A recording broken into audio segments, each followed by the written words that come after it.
We all know that dating can be tough for some, and sometimes it can also cause us to worry about our own safety. But now, makers of a new app are claiming they can help you spot red flags before that first date even gets underway. Yeah, and here to catch us up on how this all works is our Monday morning quarterback, Mike Muse.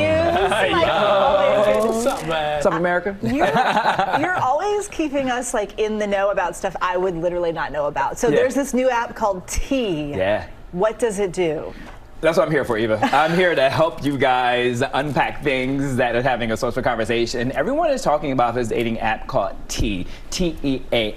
And it's important to note that T isn't necessarily a dating app, but it's to assist women in their dating process as they are finding dates online. And so what that means is there's so many women out there that have concerns about when they're swiping left or swiping right, that is this guy that I'm about to go on the first date with, is he safe, right? Will I be harmed? Is he who he says he is? Am I being catfished? So what T did was they solved for that. And so based upon what T claims is that they're able to do facial recognition. So they can check to see if this guy says he is who he is and you're not being catfished. They can also do reverse engineering with the phone number to make sure this number is not associated to maybe a family plan, right? Or maybe a wife or a girlfriend. It can also too check your criminal history and criminal record, right? Do you have a criminal record?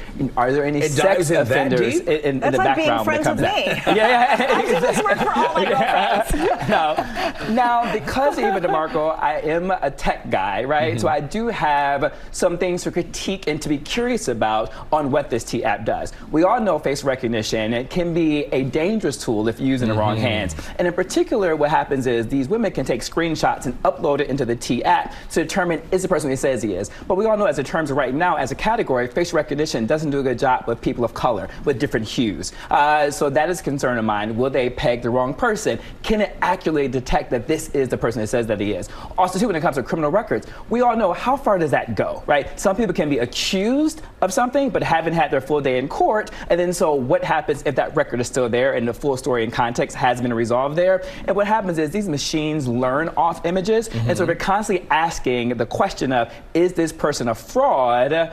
Over time, the machine will begin to associate that picture with that name and fraud. And so when that person starts Googling themselves, and then this person could be a fraud, right? And so there's a lot of cautionary tales that we have to be mindful of when it comes to this. But it's not a T dynamic, it's just a facial recognition tool that often gives me concern. All right, so what about some of the other apps that have been good for both women and men? Have they gotten better?